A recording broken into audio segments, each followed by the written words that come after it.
So yeah, someone that does a lot of deep work, long-term projects, that being research papers, lots of exams.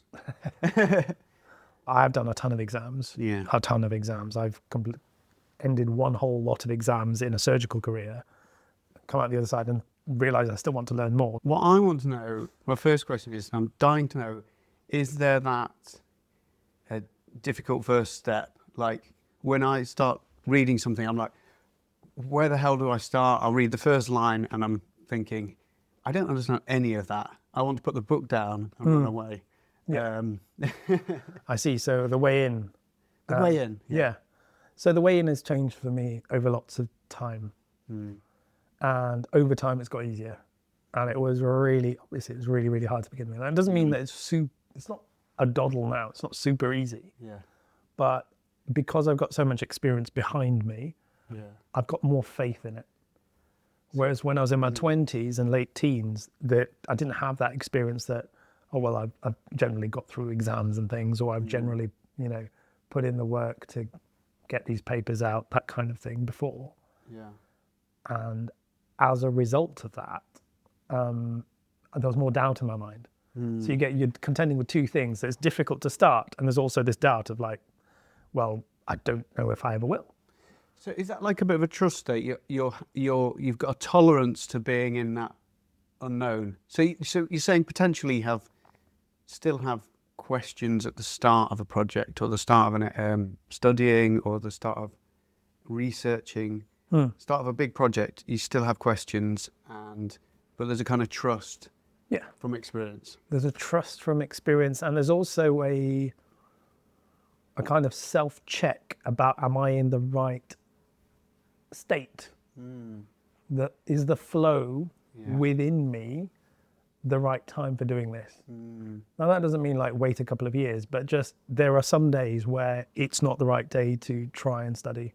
So is this like a metacognition? It's almost like a mindfulness of like, what's my mind feels a bit busy or negative, or my body feels a bit, I don't know. I'm just tired. Tired, yeah. Like there's no point trying to study, for me personally, when I'm super tired.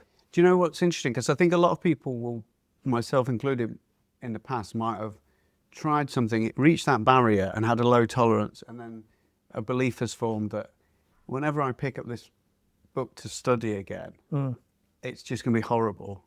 But it sounds like you take a different approach where you don't form that. It's more like, I know what I feel like. I'll just try that later when I feel in a different mood. And you can sometimes make the time and space for it. So there's an appreciation of, I know what kind of bandwidth I need internally and what the space around me needs to look like for me to do that kind of work. Interesting, because like I will feel like when there's something, a big project, there's a low tolerance to planning like that. I just want to get started and get through, overcome it.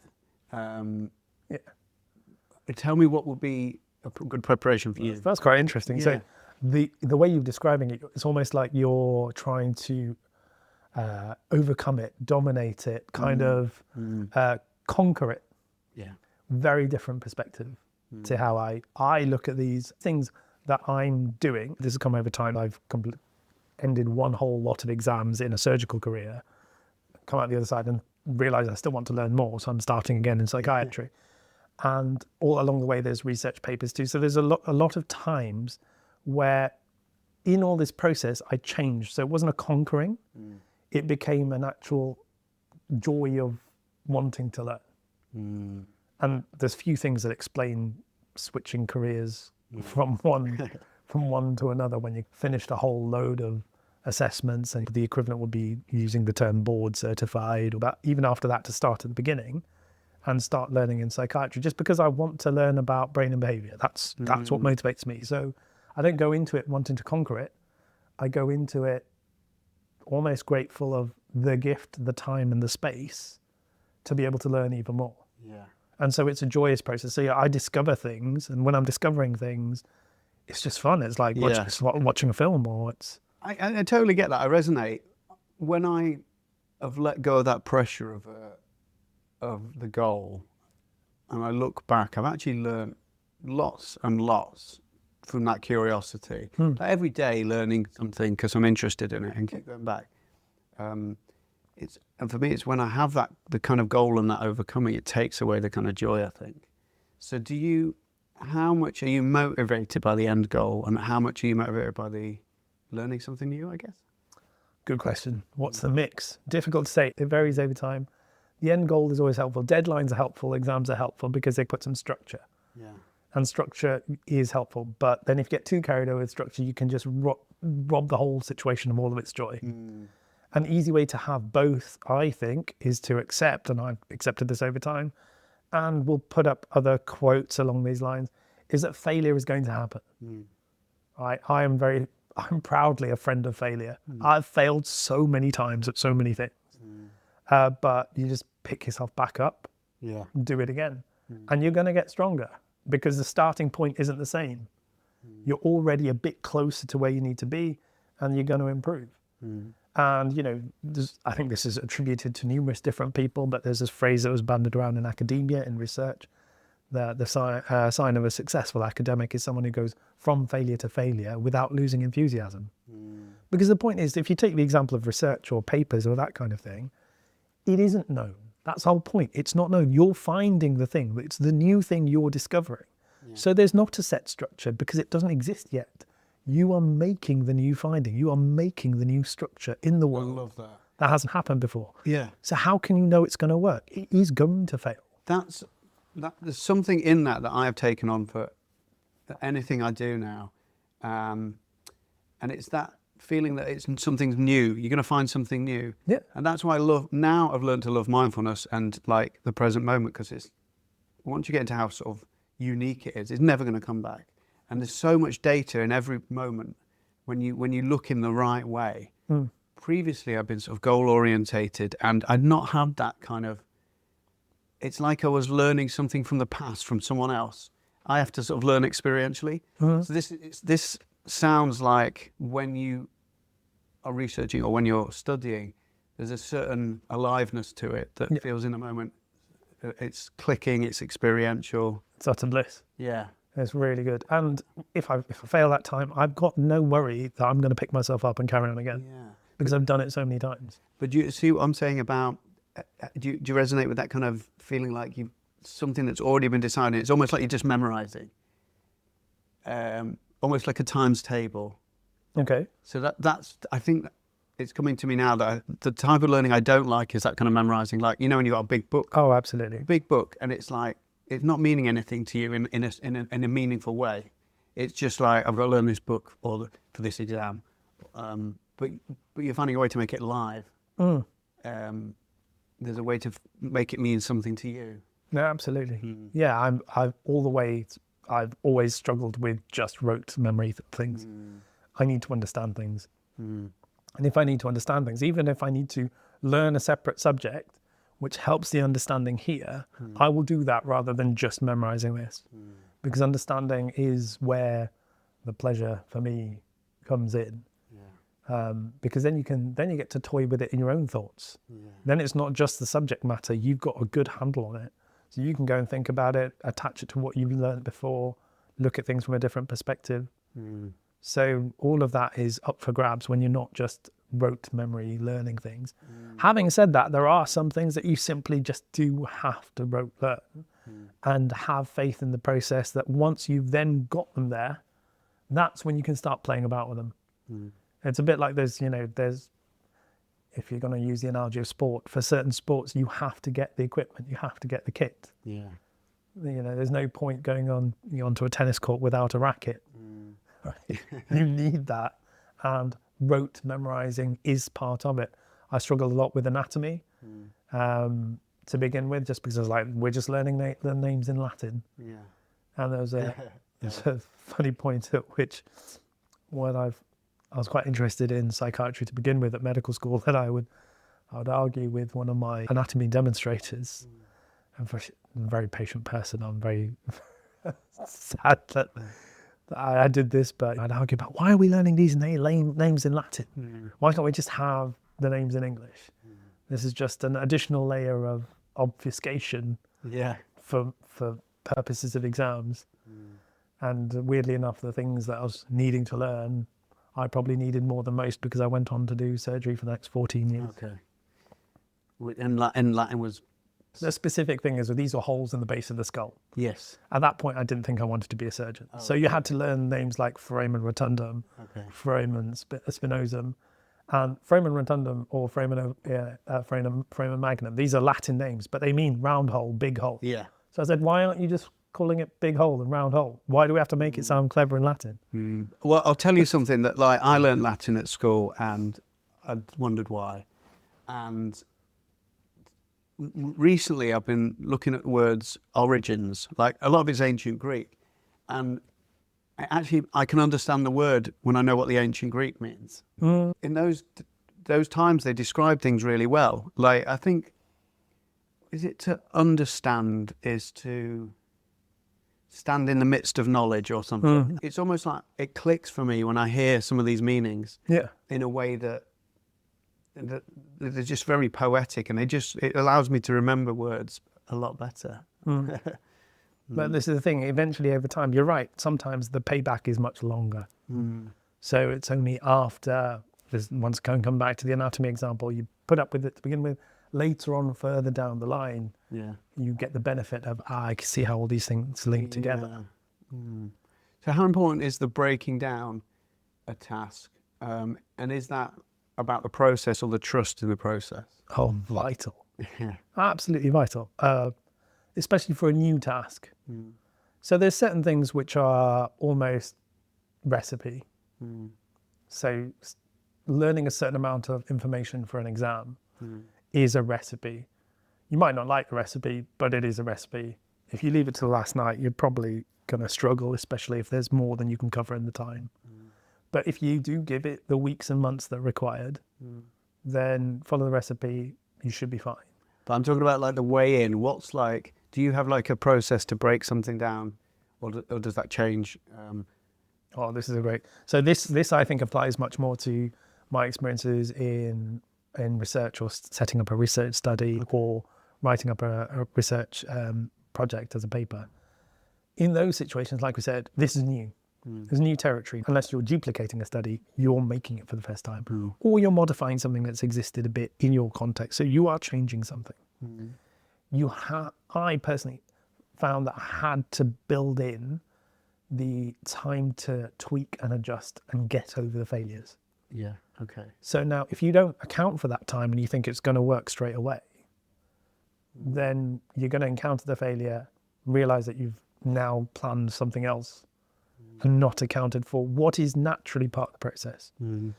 So the way in, to be more specific, is to firstly make small chunks, celebrate every single win, especially in the beginning, because you're making a new structure. It's like building a new house.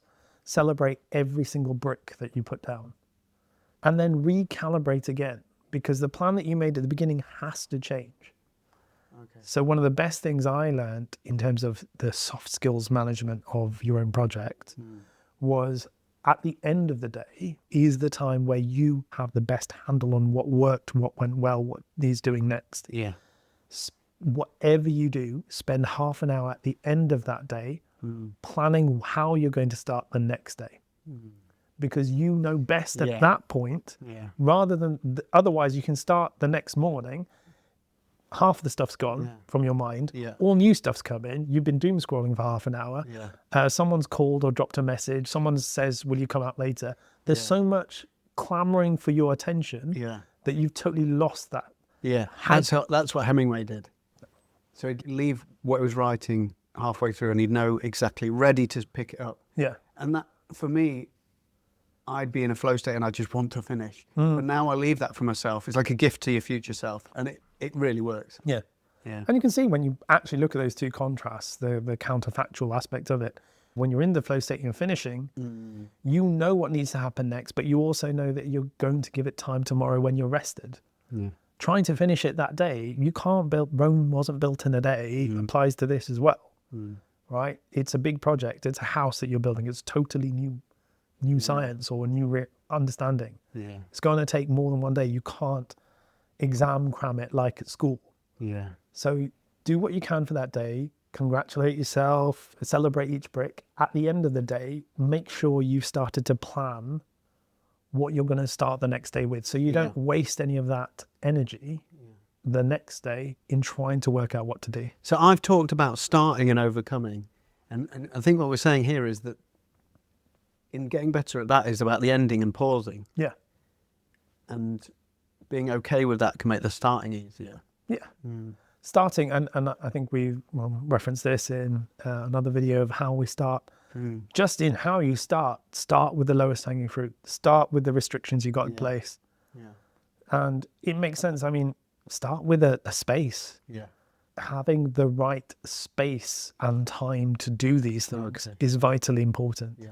If you're trying to cram in a much bigger chunk of work into 45 minutes, it's not going to fit. No. It's physics. It's simple physics. It's not going to fit. You're starting something that you can't really win. You might only get into it in 25 minutes. Your mind minutes. probably knows that. Yeah. And that's why it feels like you're panicking. Yeah. Just do a bit. Just do a bit. Do what fits the time.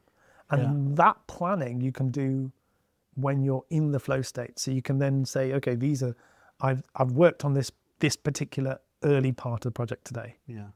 And so just to make an example of it so we're a bit more tangible, if you're starting a research project and you need to apply for ethics, or you need to start up some of the admin documents or approvals, permissions, these kinds of things, these are just long documents that need to get going.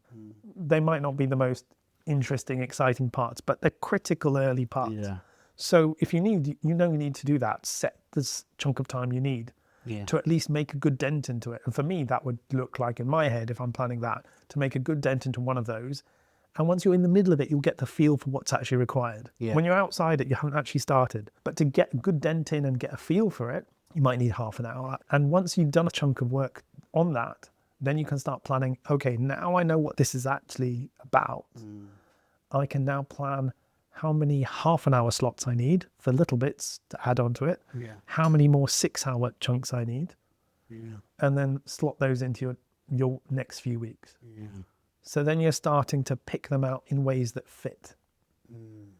I also learned something which soft skills-wise was very helpful. This is a luxury, doesn't apply to in every situation.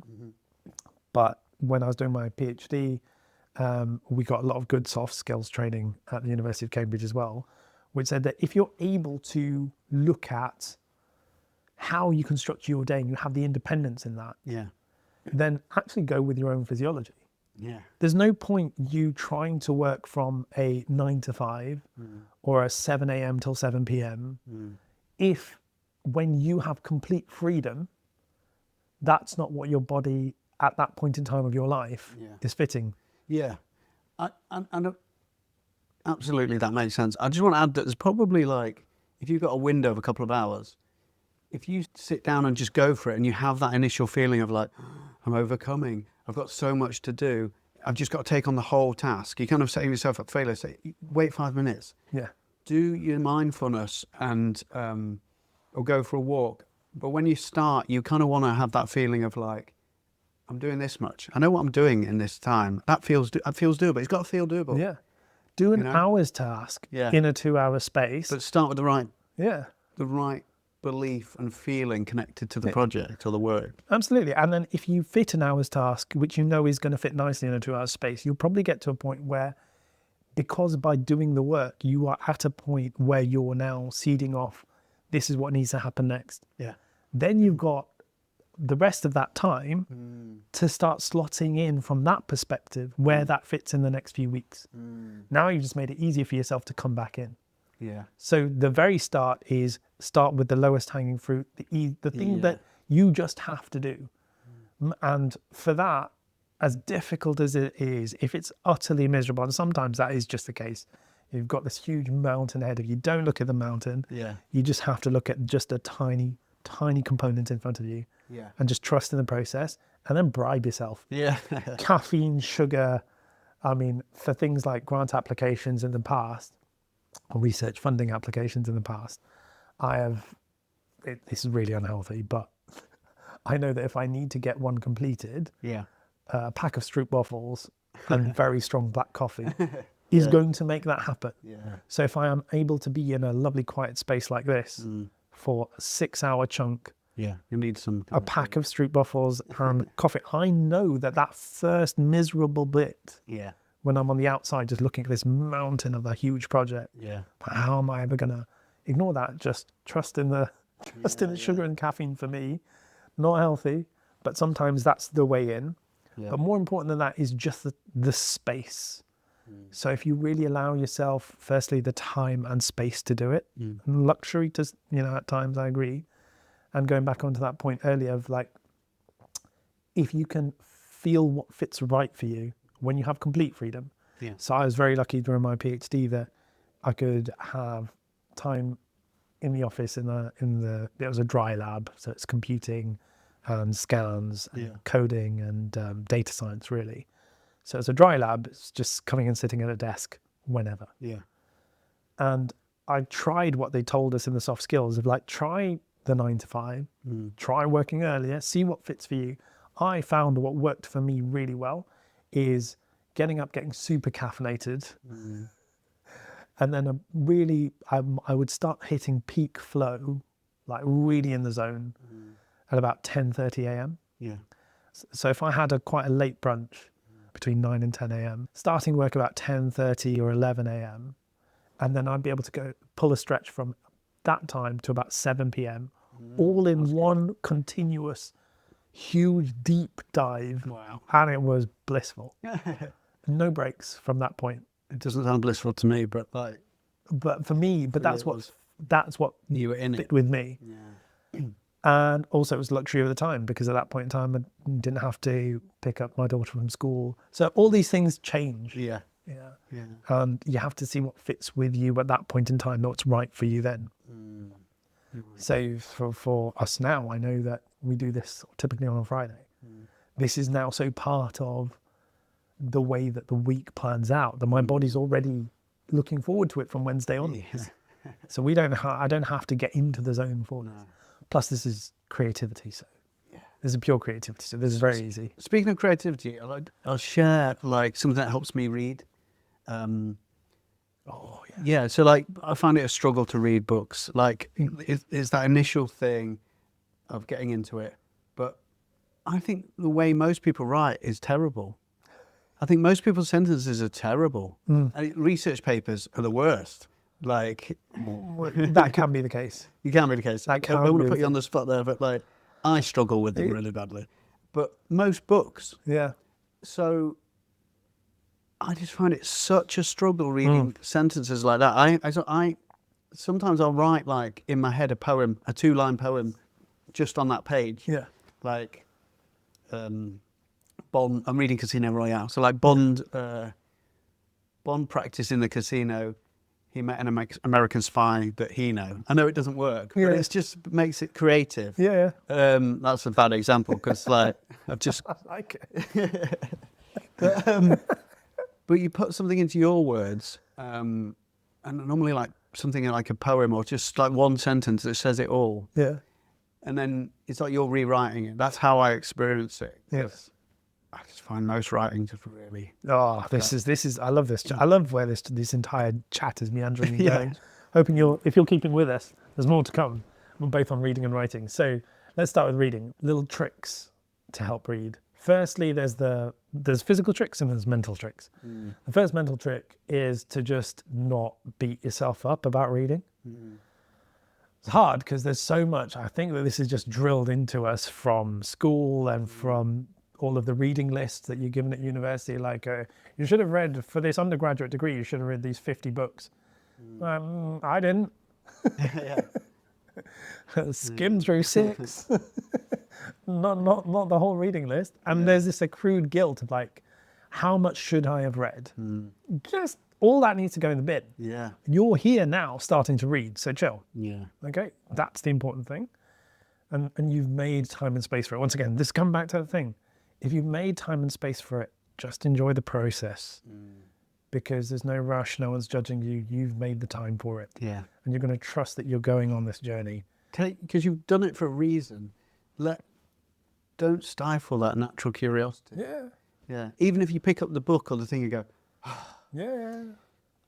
don't associate that kind of with the project or the curiosity. Where does it come from? Where does that come from? Well, like you said, school or something, or like I've got to do this. Oh, I'm really into this topic, but this book looks so big. Yeah.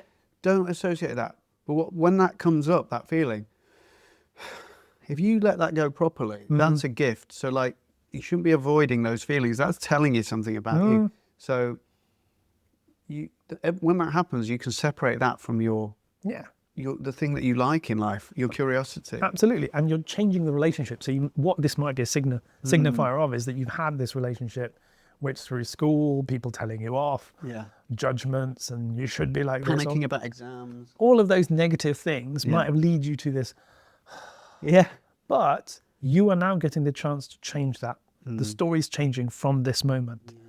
And in this moment, all you're going to do is maybe just enjoy the time and space that you've gifted yourself with this bit of reading, because you want to learn it. And once again, it comes back down to that internal, why do you actually want to do this? Because if you don't really want to do it, none of this is going to apply. Yeah. But if you do, and you've made the time and space for it, you can slowly get past this, this deep sigh of all that baggage. Yeah. But the main point for me is to relax through that. Let that sigh go. Don't tighten around it. Because what we tend to do when we have that resistance in ourselves is we've normally been told when we're younger or something to just, come on, just push, just focus. Just focus. Just focus.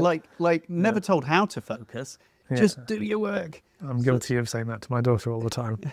It's an important skill, though. It's a very important skill. But you're right. Now's the time to, if that's coming up, now's the time to find out about that. And just, enjoy the gift you're giving yourself of trying this. Now, going back to some of the tricks. So the first thing, mentally, just try and get rid of the baggage. Just be like, all of that is parked outside of this space that I'm in. Now, I've gone to a cafe. Cafes are great places if you can stand the noise.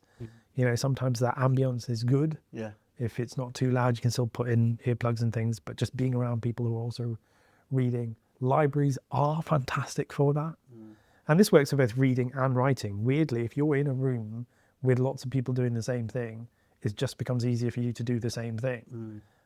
So if loads of people, and this was a feature of a lot of cafes in Cambridge in particular, you'd go in, and just because so many people are sat there writing papers or grants and things, you get strongly caffeinated, and before you know it, you're just doing it. Maybe because you're just worried about everyone else. I'm just going to take inspiration from all these people. But those are the things that you've made space, you're getting rid of the baggage. Now, in terms of what you're actually reading, the texts which are dense or poorly written, right? But when it's easy to read and you've got a coffee in hand, everyone enjoys that. Yeah. Think about whether you enjoy reading a graphic novel or your favorite book, or something quite opinionated in your newspaper of choice. Or a quote. If you so you don't struggle to read those things. You can read, If you have the experience that you don't struggle with those things, then you can read. So it's not your reading that's a problem. Yeah. It is either that the stuff is poorly written, or you're not used to how it's written. Yeah. Or you're judging yourself so harshly with this format that you're not too comfortable with that it becomes a barrier. Yeah. One thing I do is just accept that if it's difficult and things I'm not understanding, then one read isn't going to be enough. So if one read's not going to be enough, the first thing I do is let's once again, like the project or like the task, just go through it once. And to go through it once, what I will do is kind of just accept that if something didn't sit with me fully, I will read the sentence and get past it. Yeah. And one of the things I do is I keep a little pen with me, and I will just every paragraph or so, or sometimes even every line if it's really dense, is just pop a little dot at the end of it. I mark my books to high heaven, but I will with just a pen, just a little dot, so that I can almost see what I've covered so far. Yeah. Okay. One of the worst things with dense text is you kind of read halfway through suddenly get distracted by Yeah. something, Yeah. look the other way. And as soon as you come back, because it's hard to penetrate, hard to get into, understand, I've forgotten where I was. Yeah. I don't want to go through that again. It was miserable the first time. Yeah. The dots are at least a way in. Mm. And maybe by the time you are towards 2 to 3 pages in, it started to open up in a way that wasn't accessible for you when you first started. So I use that technique. The papers in particular, and I do this with books I really love, but scientific papers in particular, I get out my highlighters. I got super geeky highlighters, and I use 4 minimum, four usual, pink, yellow, green, and orange. And I will color code the paper. So there's a few reasons for this. One, it means that I'm engaging with it exactly right then and there. 2, evidence for myself, I have read it and done something with it because I've had to color code it. Yeah. So all that doubt and stuff, like, did you even... 3, when I come back, because with papers, you're going to have to come back to them. And you're going to have to look for information again. The color coding is already sifting through the paper so that I don't need to read the whole thing again. So my color coding goes along the lines of bright yellow is the absolute key important points. I use that very sparingly, very sparingly. Pink is used for any kind of numbers, details, bits and bobs, usually in the methods section of a paper. So if you particularly want to pick out the numbers or something like that, that goes in a pink. Yeah. Then often papers will be explaining things, rationale, and reasons will come in batches of 2 or 3. So what I do is I alternate those in green and orange. So typically the thing will look like topic, sentence, heading. Here's the key point of what we're trying to convey. That's going to be in yellow. Yeah. Here's some details about it. A little bit further down, that might be the useful bits in pink, not the whole thing. And then once they start going on to the reasons, then you'll see in the papers that I've got alternating between green and orange and then green again. So I know when I come back to it, where to find the information quickly. Yeah. So that's something That's I do great. for reading. Yeah. And what's really quite cool, especially for not so much research papers, but books that I like to read, is that I'm currently going back through old books that I read when I was in my 20s. And it's really nice to have that conversation through. So you've got the book. So a recent one I read was Siddhartha by Hermann Hesse. I read that in my 20s and I kind of understood it from that perspective. What's really nice is to go back through and look at what I'd highlighted then and what I annotated. So I've got a conversation both with Hermann Hesse, Yeah. writing the book, myself in my 20s, and then me now. That's good. And it's quite nice to, Yeah. get super meta about where I've been along this time. But then I know there are people that keep their books pristine and they're going to find that horrendous to listen to. Yeah, don't borrow a book from me. You won't like it. Nice. But yeah, I hope that covers quite a lot. Anything else that we... No. So we talked about project planning, how to and into projects. Just to summarize these things. Don't beat yourself up. Park yesterday's baggage. Accept that project is going to be, especially new stuff, new business, new art, new science, anything new where loads of people haven't done it before in a way that's tried and tested is going to fail and need adaptations. Yeah. You can call it failure if you like. You can just bin that. It's just recalibration. So failing along the way, adapting along the way is just normal. So accept that it's not going to work out first time. It's probably not going to work out the first 9 times. Just accept that, and you're learning along the way. Yeah. And you're getting to do that. So that's the outset things. Start with the lowest hanging fruit. Start with what you know you absolutely have to do, no matter how miserable it is. When you know what you have to do, bribe yourself if need be. Give yourself the right time and space. That even if it is going to be a miserable process, how can I make this just get going? And once you start the process in a good amount of time, that is mentally free, that you can do that. If you've got yourself a chunk of time, leave the last half an hour once you're in, and now you understand a bit of it to plan where the next steps are going to be. Yeah. And then you can just keep going from there. And writing. One last thing I wanted to mention on writing. A lot of people that I've encountered don't have faith in their own writing. Yeah. They don't think, oh, I am a writer.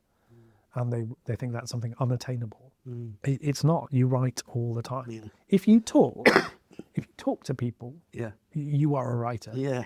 Because you're doing it, you're constructing things. Yeah. And if you like having certain conversations with particular friends, and those are long conversations that go to different places and they're funny and you exchange stories, guess what? You're a writer. Yeah. The only thing is you didn't put it down.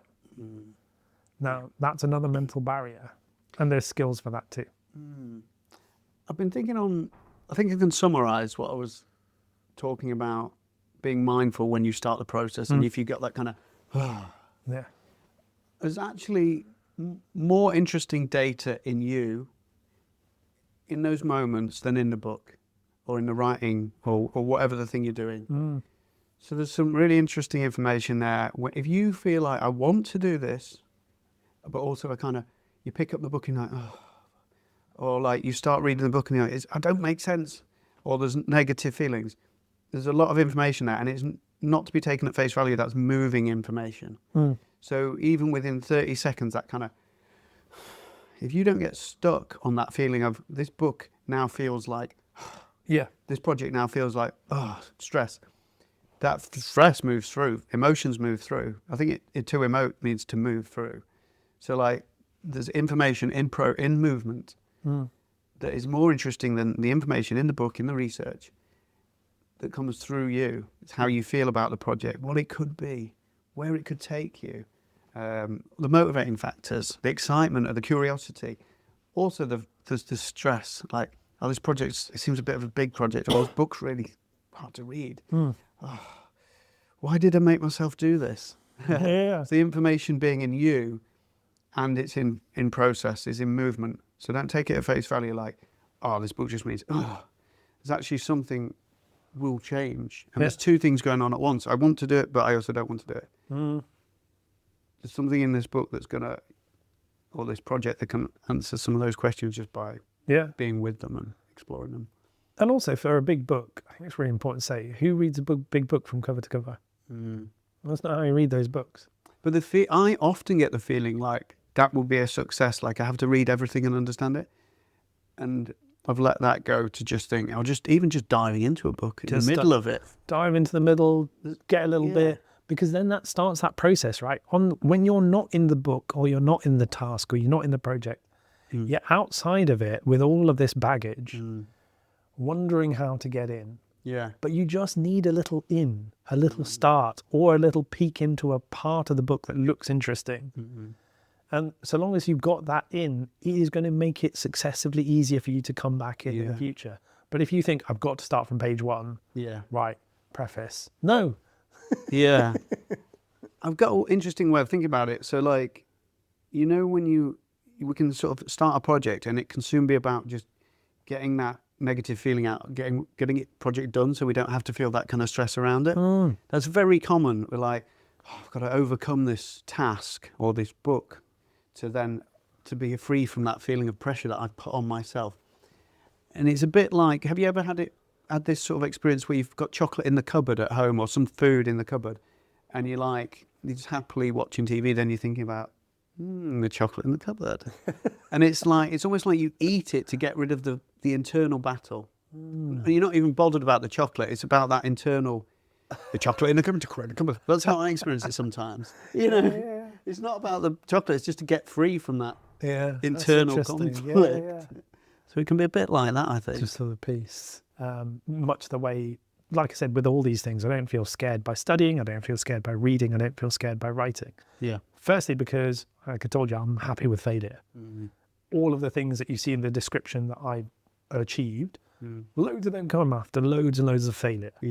And we'll put up a quote, one of my favourite quotes from Michael Jordan, whose stats for basketball are, for the young ones, you might not be familiar with this, but this guy, before Stephen Curry, back when we were younger, was breaking records all over the spot. But he's got this great quote about how many times he's missed and failed. And the point is, weirdly, once you do get things that people see as successful, like titles or qualifications or things like that, people stop listening to the fact that you're repeatedly telling them that I failed. They don't know, yeah, he's saying he's failed, Yeah, but yeah. actually look at all the things. They're Yeah. telling you they've failed. Michael Jordan is telling you how many times he failed. He remembers all those Yeah. failures, probably more than all the big baskets that he made.